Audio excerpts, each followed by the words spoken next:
حق مہر کے حوالے سے یہ سپریم کورٹ کا بڑا فیصلہ ہے۔ خاتون جب بھی تقاضا کرے شوہر حق مہر کی ادائیگی کا پابند ہوگا۔ تو سپریم کورٹ 6 سال تک حق مہر کی ادائیگی میں تاخیر پر شوہر کو 1 لاکھ جرمانے کا حکم حق مہر شرعی تقاضا ہے جس کا تحفظ ملکی قوانین میں موجود ہے۔ حق مہر کی ادائیگی کا وقت نکاح نامہ میں مقرر نہ ہو تو بیوی کسی بھی وقت تقاضا کر سکتی ہے۔ یہ فیصلہ سامنے آیا ہے۔ سپریم کورٹ موجودہ کیس میں بیوی کو حق حصول کے لیے مقدمہ دائر کرنا پڑا جو 6 سال بعد سپریم کورٹ پہنچا۔ فیصلہ عدالتوں نے غیر ضروری اپیلیں دائر کرنے پر شوہر کو جرمانہ عائد نہیں کیا۔ اسی حوالے سے بات کریں گے، سماجی رہنما عالیہ سارم صاحبہ میں جوائن کر چکی ہیں۔ عالیہ صاحبہ بہت شکریہ آپ کے وقت کا۔ یہ بڑا فیصلہ ہے حق مہر کے حوالے سے کہ جب بھی بیوی تقاضا کرے شوہر پابند ہوگا اس کو حق مہر کی رقم ادا کرنے کا، کس طرح دیکھ رہی ہیں آپ؟ یہ تو اللہ تعالیٰ نے حق ہمیں بہت پہلے دیا ہوا ہے۔ یہ تو قوانین کی امپلیمنٹیشن میں کمی تھی جس کی وجہ سے نہیں مل پا رہا تھا۔ حق مہر 2 طرح کا ہوتا ہے، ایک وہ جو فوری ادا کیا جاتا ہے اور ایک وہ کہ جو بیوی جب طلب کرے گی تب ادا کیا جاتا ہے۔ اچھا، اس میں جو بڑی بات ہے نا، جو اہم بات ہے وہ یہ ہے کہ 6 سال کا وقت اگر گزر گیا تو میرا خیال بتایا گیا کہ 1 لاکھ روپے جرمانہ بھی ہوگا شوہر کو۔ یہ تو بہت بہترین بات ہے نا، یعنی دیکھیے جب صحیح حق پر کوئی نہیں چلے گا اور اس کو جرمانہ عائد ہوگا، شوہر نے حق مہر ادا کرنا ہی کرنا ہے۔ اور فوری، جیسے میں نے کہا نا، 2 طرح کے ہیں کہ ایک فوری ادا کرنا ہوتا ہے اور ایک شادی کی رات ادا کرنا ہے اور ایک جب عورت طلب کرے۔ تو اگر امپلیمنٹیشن نہ ہو رہی ہو، اگر وہ حق مہر نہ ادا کر رہا ہو تو جرمانہ تو 100% بنتا ہے۔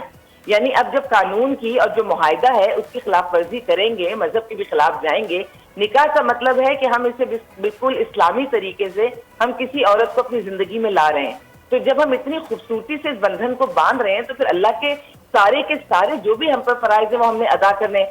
ہمارے تمام مسائل جو میں دیکھ رہی ہوں معاشرے میں ہیں یہ کہ چاہے قانون ہے چاہے مذہب ہے، ہم اس میں سے اپنی مرضی کی چیزیں نکال لیتے ہیں جس سے وہ چیز بگڑ جاتی ہے۔ اور حق مہر جب اس طرح سے ادا ہوگا تو بہت سارے جو مرد حضرات کے شادی کے وقت میں کہہ دیتے ہیں ہاں کچھ بھی لکھوا دو، حق مہر کیا فرق پڑتا ہے، ہم نے کون سا دینا ہے اور عورت کون سا ہم سے لے سکے گی۔ اس کو اتنا رلا دیں گے، اتنے چکر لگوائیں گے ہم ان کے عدالتوں میں کہ پریشان ہو کے انہیں معاف کرنا پڑے گا۔ لیکن عالیہ صاحبہ بہت سارے رشتے اس بات پر ٹوٹ بھی جاتے ہیں کہ حق مہر کی رقم اتنا طویل کیوں ہے یا پھر اتنا کم کیوں ہے؟ ہاں دیکھیں، بات اسی لیے تو ٹوٹتے ہیں نا کہ وہ عورت کو اس طرح سے پریشرائز کرتے ہیں۔ ہمارے ہاں صرف عورت نہیں، کمزور کو پریشرائز کرنے کا طریقہ کار ہے، وہ اسی لیے اس کو لمبا ٹول دیتے ہیں کہ کسی نہ کسی صورت یہ چیز ختم ہو جائے۔ امپلیمنٹ قانون ہوتا ہی وہ ہے، انصاف ہوتا ہی وہ ہے جو سب کو ملے اور فوری ملے۔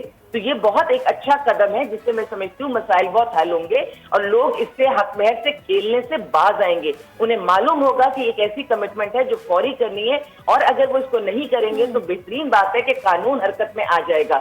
چند کیسز بھی ایسے رجسٹر ہو جائیں گے سزاؤں کے، اور جب جرمانہ دینا پڑے گا تو اور زیادہ ان کو سمجھ میں آ جائے گی بات کہ جرمانے کا مطلب تو یہ ہے کہ جو اصل ہے وہ تو دینا ہی دینا ہے اور اس کے اوپر مزید دینا پڑے گا۔ اس قسم کے اقدام بہت بہترین ہوتے ہیں اور اصل میں وومن امپاورمنٹ میں عورت کے لیے یہ ساری چیزیں بہت پازیٹیو جائیں گی کیونکہ عملی طور پر جو اس کا حق ہے اس کو ملے اور اس کو فوری طور پر ملے۔ تو بہت بہترین فیصلہ ہے یہ، اور اس طرح کے فیصلے مزید آنے چاہیے کیونکہ میرے پاس ایسے جانے کتنے کیسز ہیں، کیونکہ بعض دفعہ یہ بھی ہوتا ہے کہ خلا کی طرف لے کر جاتے ہیں۔ یعنی شادی ہوئی، اب مرد کیا کر رہا ہے، ہر طرح کا ظلم زیادتی یا سسرال والے ظلم زیادتی، خاص طور پر وہ بچیاں جن کا میکا اسٹرانگ نہیں ہوتا، تو ظلم زیادتی کا وجہ یہی ہے کہ یہ طلاق نہ لے، یہ خلا کی طرف جائے تاکہ اس کو حق مہر معاف کرنا پڑے۔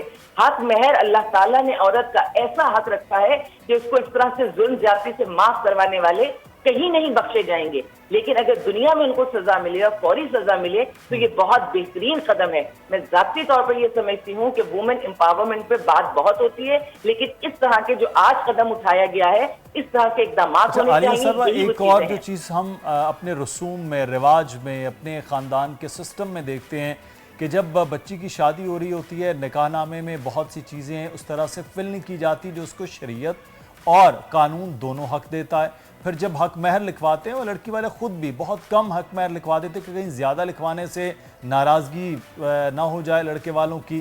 تو ان رسوم کو بھی، رواج کو بھی توڑنے کی ضرورت ہے کہ جو شریعت اور جو قانون خود حق دے رہا ہے کم از کم وہ تو بچوں کے لیے، بچیوں کے لیے لکھوایا جائے تاکہ اگلے آنے والے وقت میں وہ اپنے آپ کو بھی محفوظ سمجھ سکیں اور جو تقاضا ہے وہ بھی پورا ہو سکے.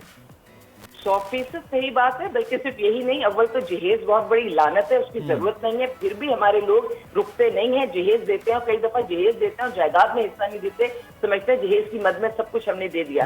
جہیز کی ایک پوری پراپر لسٹ ہوتی ہے جس کو پراپر ریسیونگ کروانی چاہیے, اور وہاں پر کسی ایسے بندے کے ساتھ پراپر لیگل طریقے سے اس کی ریسیونگ ہو, یا شوہر سے کروا لیں تو بہت بہترین بات ہے. اور وہ یہ سارے پیپر یہ کسی یا تو خاتون اپنے پاس کہیں ایسے رکھے کہ کوئی ان سے چھین نہ سکے, چرا نہ سکے, کیونکہ خدا نہ خاصہ اللہ کرے رشتے سب کے نبھیں, لیکن اگر نہ نبھے تو یاد رکھیے گا یہ جو کاغذی کارروائی ہوتی ہے یہ بہت اہمیت رکھتی ہے, چاہے رشتہ کتنا ہی نازک اور کتنا ہی مضبوط ہو, دونوں صورتوں میں اس کو اپنے پاس رکھنا چاہیے. جب کبھی یہ حالات بگڑتے ہیں تو عدالت میں یہ پیپرز جمع کرانے پڑتے ہیں, وہ رسیدیں بھی اپنے پاس رکھنی چاہیے جہاں سے آپ نے بچی کا زیور خریدا ہے, جہاں سے آپ نے مزید الیکٹرانکس کا سامان خریدا ہے, کیونکہ عدالت میں وہ بھی پیش کرنی ہوتی ہے. اور جو رشتہ, ایک چیز اور کہہ دوں, جو رشتہ شروع میں عورت کو عزت نہیں دے رہا, یعنی حق مہر یہ سوچ کر نہیں رکھوایا جا رہا کہ رشتہ ختم ہو جائے گا, تو جس رشتے کی بنیاد میں عورت کی عزت نہیں ہے اس رشتے کو بننا ہی نہیں چاہیے, اسی وقت ختم ہو جائے تو بہتر ہے. صحیح. اچھا باریہ صاحبہ, ایک اور چیز, کیونکہ یہاں پر رشتوں کی اور یہ اس حوالے سے ہم بات کر رہے ہیں حقوق کی, تو میں نے یہ بھی دیکھا ہے کہ ایک عورت جب طلاق یافتہ ہو جاتی ہے تو باہر کے ممالک میں تو اتنا زبردست اصول ہے کہ وہاں پر وہ مرد جو اس کو چھوڑ رہا ہے اس کی پراپرٹی کا آدھا حصہ اس عورت کو ملتا ہی ملتا ہے. یہ ممکن ہی نہیں ہے کہ وہ اس کو ایسے ہی چھوڑ کے بس چلا جائے. یہاں پر تو بچوں کی کسٹڈی پہ اتنا پرابلم ہے کہ خرچہ بند کر دیا جاتا ہے, کوئی پوچھنے دیکھنے والا نہیں ہوتا, وہ عورت بیچاری اکیلی ایز اے سنگل پیرنٹ کام بھی کرتی ہے, اس بچے کو پالتی بھی, اور وہ مرد آزاد ہوتا ہے, شادی بھی کر لیتا ہے اور چلا بھی جاتا ہے. وہ دھکے کھا رہے ہوتے ہیں. بالکل. اس حوالے سے بھی کچھ لوپ ہولز ہیں جن پر سختی سے کام بھی ہونا چاہیے اور قانون سازی بھی ہونی چاہیے. بالکل لوپ ہولز ہیں. اچھا لوپ ہولز جو ہے نا زیادہ تر یہ موسٹلی یہ امپلیمنٹیشن میں ہے, یعنی قانون بہت بہترین ہے, یہ نہیں کہ قانون میں بالکل ایسا ہی ہے.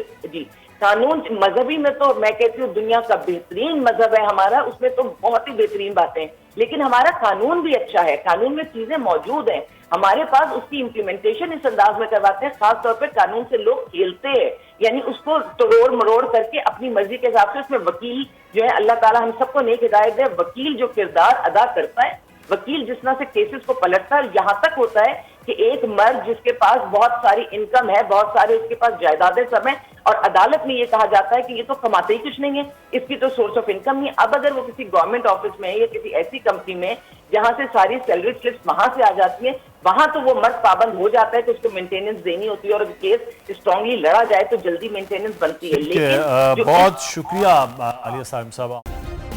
سبسکرائب کریں اور بیل دبائیں تاکہ کوئی خبر رہ نہ جائے.